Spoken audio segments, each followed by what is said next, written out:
Hello students, मैं अंजलि पयाल स्वागत करती हूँ आपका आईसीटी वर्चुअल क्लासरूम देहरादून से। कैसे हैं आप सब लोग? उम्मीद करती हूँ आप सब लोग अच्छे होंगे और अपनी लाइफ में बहुत बेहतर कुछ कर रहे होंगे। आज हम बात कर रहे हैं क्लास 6 के साइंस की और चैप्टर चल रहा है सेपरेशन ऑफ सब्सटेंसेस, यानी कि पदार्थों के पृथक्करण पर हम इस चैप्टर में बात कर रहे हैं, जिसमें बहुत सारे सेपरेशन मेथड्स के बारे में आप लोगों ने पढ़ा था और क्वेश्चन आंसर्स हम इस चैप्टर के लेकर के चल रहे थे। तो आज के सेशन में कुछ और जो जितने पॉसिबल हो सकते हैं उतने क्वेश्चन हम अटेम्प्ट करने का प्रयास कर रहे हैं। तो कुछ और प्रश्नों पर यहाँ पर बात करेंगे, ठीक है।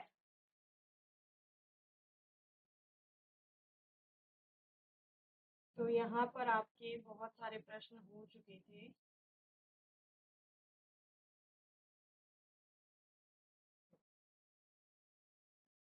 ये आपका लास्ट क्वेश्चन था, चावल, चना और लोहे का चूर्ण जो है उसको कैसे सेपरेट करेंगे। तो चुंबकीय पृथक्करण जो आपका ये तीनों का मिश्रण है, चुंबकीय पृथक्करण का प्रयोग करके हम लोग लोहे के चूर्ण को उन दोनों से सेपरेट करेंगे एंड देन उसके बाद क्या किया जाएगा, चालन अथवा हस्तचयन के प्रयोग से चावल व चने को पृथक किया जा सकता है, ठीक है ना। नेक्स्ट क्वेश्चन लिखो आज का।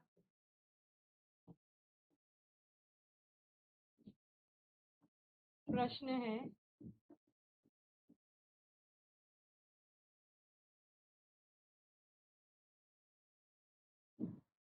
संघनन के विपरीत होने वाली प्रक्रिया का नाम लिखिए। संघनन के विपरीत होने वाली प्रक्रिया का नाम लिखिए। आंसर लिखो, बताओ क्या होता है। पहले संघनन बताओ कि संघनन में क्या होता है। आपका वेपर बन चुकी है कोई भी सब्सटेंस, ठीक है, या गैसियस स्टेट में है, उसका क्या किया जाता है, टेम्परेचर आपका कम किया जाता है ना। गैस के रूप में कोई है, जैसे भाप ही है सपोज, तो उसको क्या किया जाएगा, ठंडा किया जाएगा, उसका तापमान कम किया जाएगा या उस पर दाब अधिक बनाया जाएगा, दाब लगाया जाएगा। तो वो भाप क्या होता है, पानी में बदल जाता है, ठीक है ना। यानी वेपर्स जो हैं वो लिक्विड में, ठीक है, यानी कि आपका वाटर को जो हम लिक्विड स्टेट में देख रहे हैं उसमें कन्वर्ट हो जाएगा। इस प्रोसेस को आपका क्या कहा जाता है, यहाँ पर संघनन कहा जाता है। समझ रहे हैं क्या होता है। देखो, पानी आपने एक किसी वेसल में रखा है, किसी बर्तन में रखा है, उसको गर्म कर रहे हैं आप। गर्म करने से क्या होगा, एक समय के बाद या एक टेम्परेचर के बाद पानी आपका भाप में बदलने लगता है। जब वो भाप में बदल गया, भाप में जब उससे भाप निकलने लगी यानी स्टीम बनने लगी, तो आप क्या करते हैं, उसके ऊपर एक ढक्कन रखते हैं, ठीक है ना। ढक्कन रखने से क्या होता है कि आपका जो टेम्परेचर है वहां पर, वो आपका टेम्परेचर, जैसे ढक्कन था तो वो पहले आपने हटा रखा था, जब आपने उसको रखा तो उसका टेम्परेचर उतना ज्यादा नहीं है, यानी कि कम है टेम्परेचर, ठीक है ना। कम तापमान मिलने से भाप गई और इस कम तापमान वाले आपके बर्तन से टकराई, और साथ ही जब ढक्कन रखा गया तो ढक्कन एक प्रेशर अप्लाई कर रहा है वहां पर वेपर के ऊपर, तो दाब बढ़ाया गया, ठंडा किया गया, यानी तापमान कम किया गया, तो उससे क्या हुआ, भाप यहाँ पर टकराकर ढक्कन के नीचे वाली सतह पर आपको पानी की बूंदें दिखाई देती है। तो वो क्या है, वही प्रक्रिया जो भाप से पानी आपका मिल रहा है आपको, यानी गैसेस स्टेट से लिक्विड में जब आपका कोई सब्सटेंस जा रहा है तो उसको आप संघनन कह रहे हैं, कंडेंस करना, किसी को संघनित करना, ठीक है ना। तो इसके विपरीत क्या होगा, इसके विपरीत क्या होगा, आपका जो लिक्विड है वो वेपर्स में कन्वर्ट होगा। और ये कब होगा, जब आप गर्म करेंगे, यानी कि तापमान बढ़ाएंगे और दाब को कम करेंगे।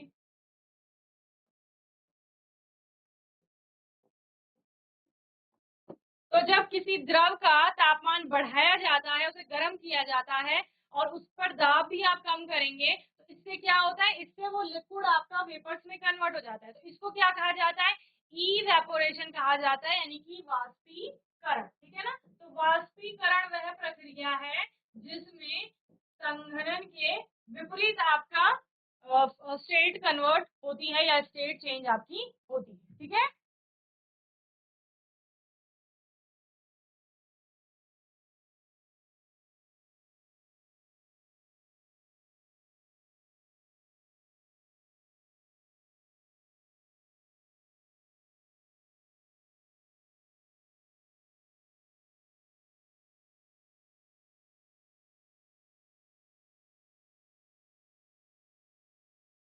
चलिए, नाउ नेक्स्ट क्वेश्चन है हमारा,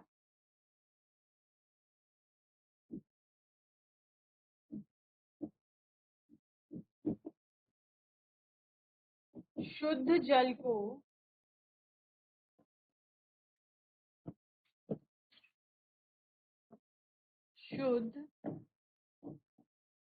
को नमक व जल के विलयन से कैसे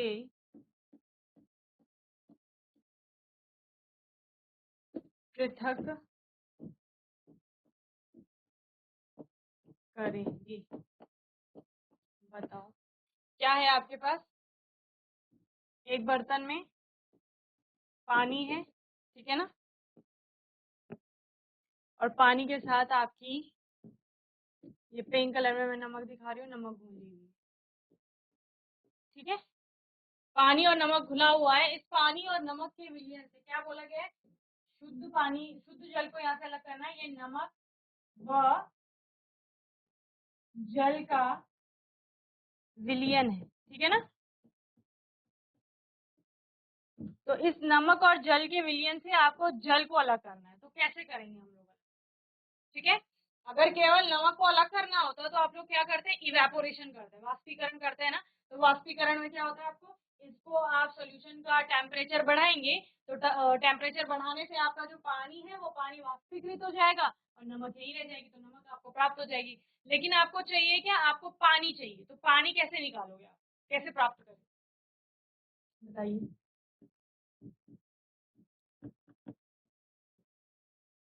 कैसे करेंगे प्राप्त? आसवन एक विधि हम लोग पढ़ते हैं जिसमें कि क्या होता है, इसको गर्म किया जाएगा, ठीक है। गर्म करने से क्या होगा?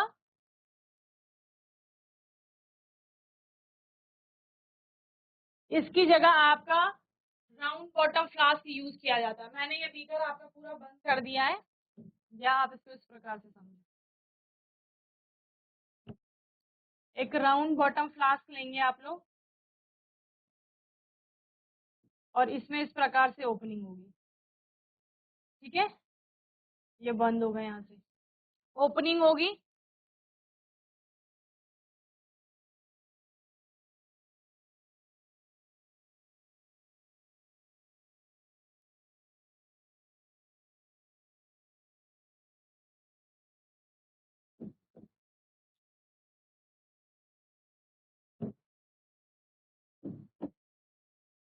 यहाँ नमक और जल दोनों है,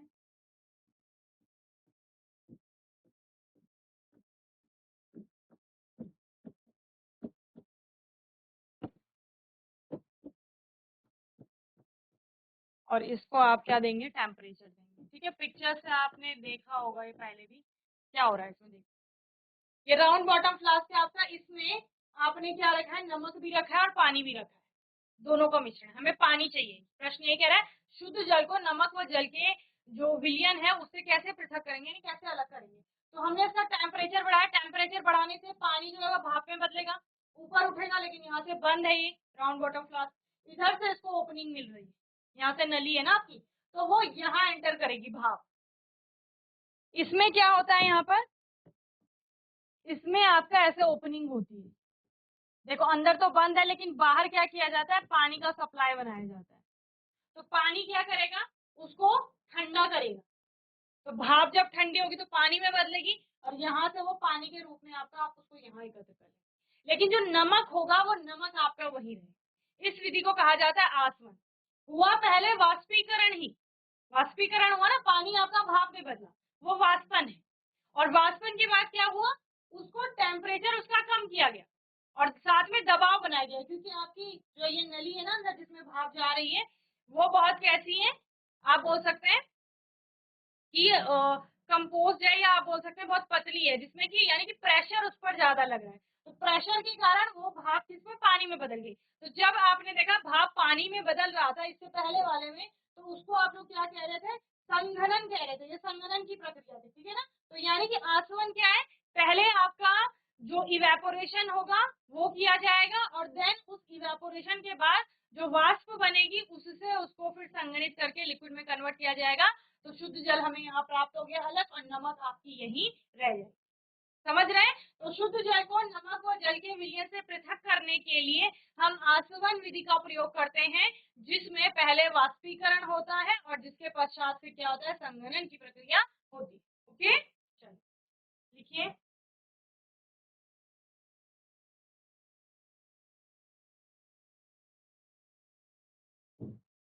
हम आसवन विधि या प्रक्रिया के द्वारा नमक व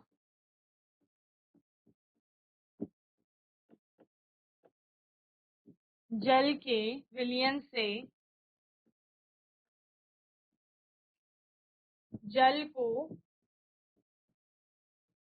पृथक या शुद्ध जल को पृथक कर सकते हैं, ठीक है, जिसमें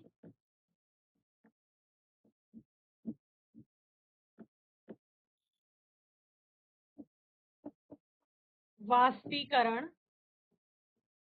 तथा उसके बाद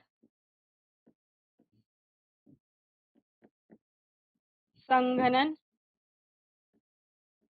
की प्रक्रिया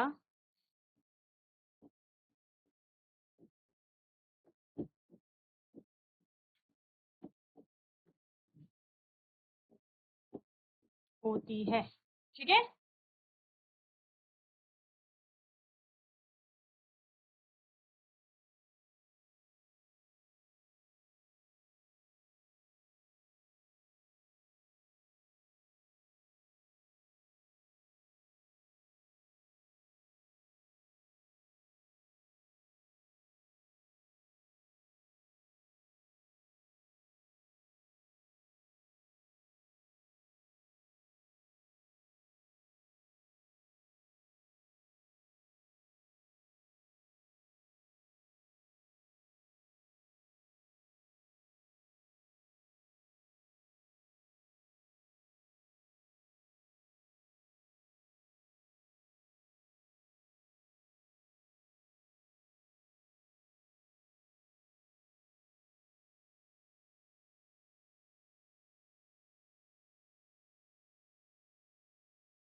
नेक्स्ट क्वेश्चन लिखिए।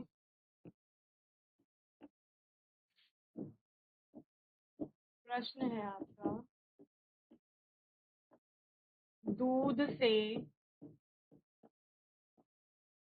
मक्खन को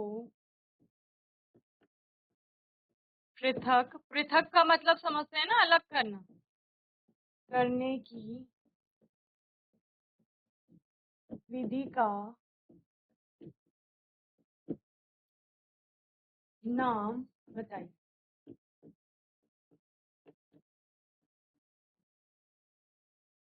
बताओ क्या नाम है उस विधि का। आपने बहुत बार देखा होगा, हमारे घर में दही से मक्खन निकाला जाता है ना, दही को आपका चलाया जाता है, आप बोलते हैं। जैसे कुछ लोग मशीन का यूज करते हैं, पहले जो था वो आपकी मधानी या मथनी जिसे कहा जाता है, उन चीजों का प्रयोग किया जाता था, जो ट्रेडिशनल वे थे आपका मक्खन निकालने के, ठीक है ना। या मलाई को आपका जो होता है वो रखा जाता है, क्रीम जिसे आप बोलते हैं, उसको रखा जाता है कुछ समय के लिए, और फिर उसको भी आपका चलाया जाता है।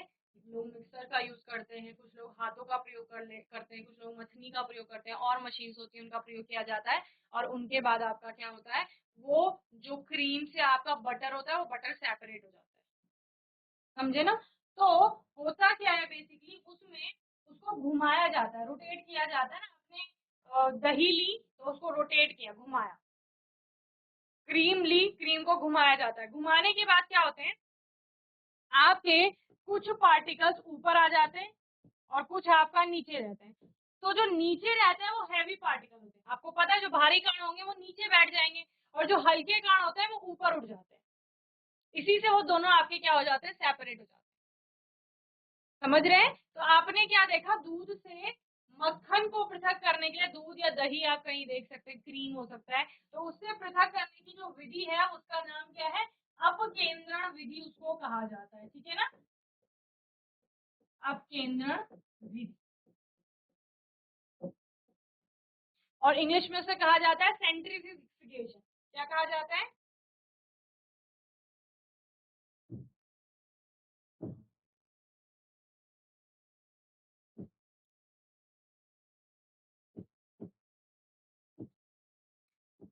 सेंट्रीफ्यूगेशन।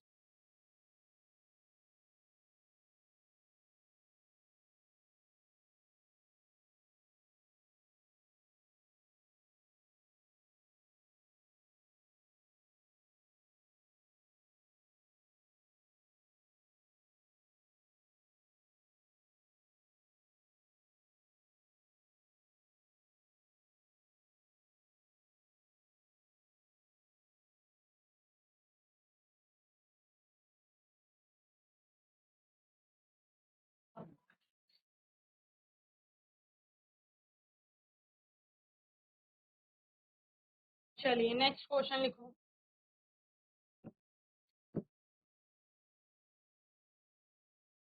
प्रश्न है आपका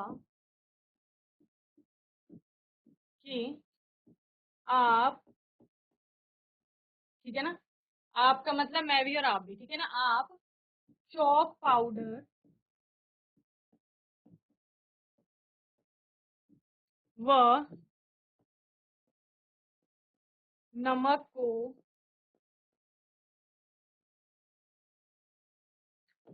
पृथक कैसे करेंगे, या आप एक मिश्रण से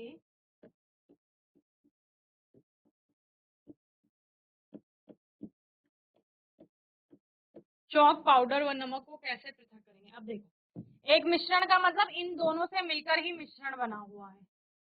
क्या है इसमें, ये आपका सपोज चॉक पाउडर है, ठीक है, और इसके साथ साथ क्या मिली हुई है, ये पिंक कलर में मैं आपको सॉल्ट दिखा रही हूँ, इसमें नमक भी आपकी घुली हुई है। अब ऐसे तो ये दिख रहा है कि बड़े बड़े कण हम हाथ से उठा लेंगे, लेकिन आपको पता है चॉक पाउडर भी कैसा होता है, बहुत महीन होता है। और वहीं अगर नमक की बात करेंगे, नमक के भी बहुत छोटे क्रिस्टल होते हैं। ऑल्दो दे आर क्रिस्टल्स, वे क्रिस्टल्स हैं, लेकिन उनको हाथों से हम सेपरेट नहीं कर सकते, यानी हाथों से उठा करके अलग नहीं कर सकते। तो ये पाउडर ही के ही फॉर्म में दोनों आपको दिखाई दे रहे हैं। नमक क्रिस्टल हो सकता है, दूसरा चौक तो एकदम महीन पाउडर होता है, तो दोनों मिले हुए हैं। उन दोनों के मिश्रण में से आपको दोनों को अलग करना है, ठीक है ना। तो कैसे पृथक करेंगे वो विधि आपको बताओ कैसे करेंगे।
चलिए, ये आपके पास क्या है, मिक्सचर है, इसको क्या कैसे करोगे अलग बताओ।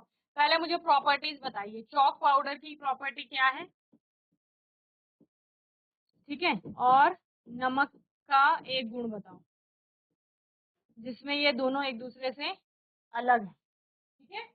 तो चॉक पाउडर जो होता है वो आप बोल सकते हैं जल में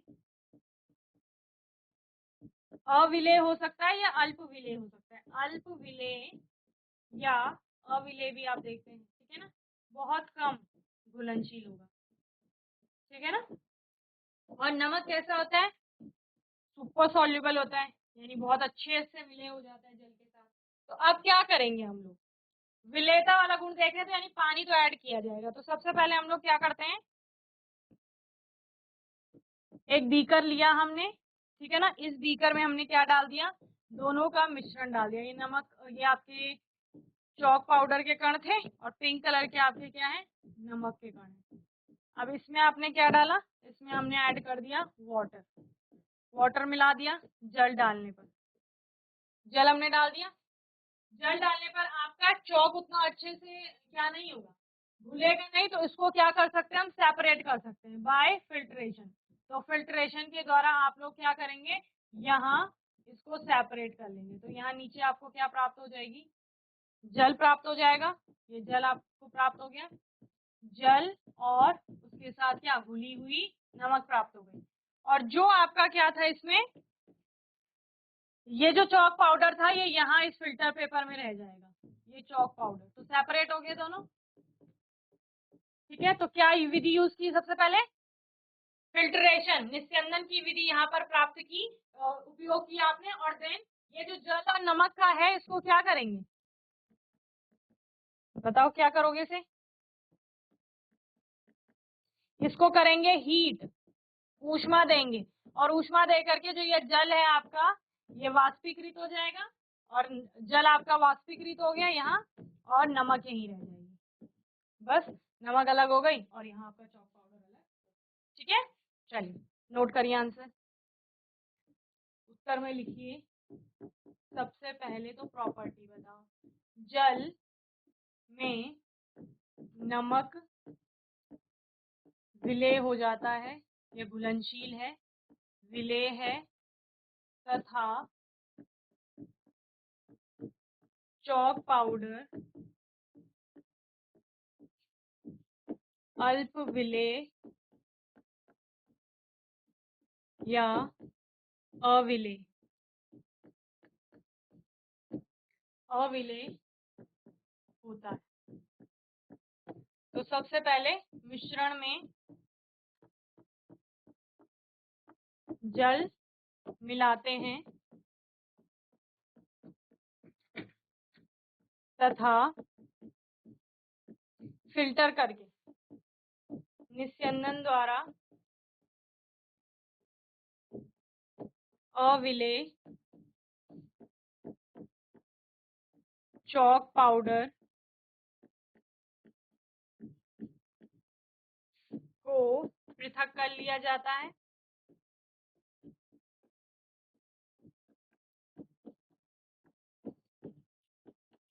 तथा एक दूसरा मिश्रण हमें प्राप्त होता है, नमक व जल का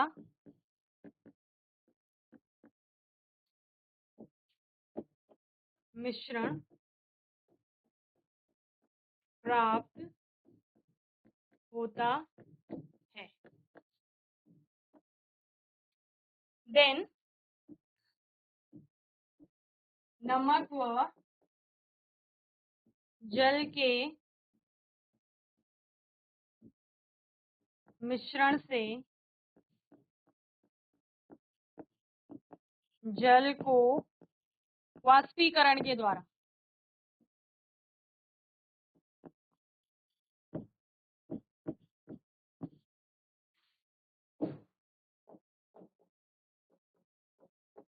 प्राप्त कर लिया जाता है, ठीक है। बोलो क्या समझी, बताओ क्या समझ आया। सबसे पहले क्या करना है, उस मिश्रण में हमें पानी डाल देना है। पानी डालने से क्या होगा, क्योंकि नमक घुलनशील है, घुल जाएगी पानी में, लेकिन चॉक पाउडर नहीं घुलेगा। जब चॉक पाउडर घुला नहीं है तो उसको हम क्या करेंगे, फिल्टर पेपर का यूज करेंगे, उसको फिल्टर कर लेंगे। चॉक पाउडर अलग मिल गया, नमक चूंकि घुल जाएगी तो वो पानी के साथ अलग हो जाएगी। अब नमक और पानी का घोल आपको यहाँ पर प्राप्त हो जाता है। अब इसको क्या किया जाएगा, हीट किया जाएगा, गर्म किया जाएगा, और गर्म करने से क्या होगा, पानी आपका वाष्पीकृत हो जाएगा, भाप में बदल जाएगा, लेकिन नमक वहीं रह जाएगी। तो चॉक आपने पहले फिल्टर करके अलग कर ली थी, और वाष्पीकरण से आपने नमक भी अलग कर लिया। ठीक है, तो इस तरह से इस विधि में आप इस वाले मिश्रण को किस प्रकार से अलग करेंगे, तो दो मेथड्स का आपने यहाँ पर यूज किया। ऐसे ही बहुत सारे ऐसे मिक्सचर्स हैं जिनको आपको सेपरेट करने के लिए दो या दो से अधिक विधियों का प्रयोग करना होगा। तो आपको ध्यान देना है कि उनके गुण क्या है वहां पर, मिश्रण के जो कंपोनेंट्स है, तो उसी तरह से आप उसी के आधार पर आप अलग अलग विधियों का प्रयोग करेंगे। ओके, तो मैं उम्मीद करती हूँ आज के सेशन में जितने भी प्रश्न किए वो आपको समझ में आए होंगे। आने वाले सेशन में कुछ और नए प्रश्नों पर हम लोग बात करेंगे। आपका कोई डाउट होगा तो आप पूछ लेंगे, और तब तक के लिए आईसीटी वर्चुअल क्लासरूम से जुड़ने के लिए धन्यवाद।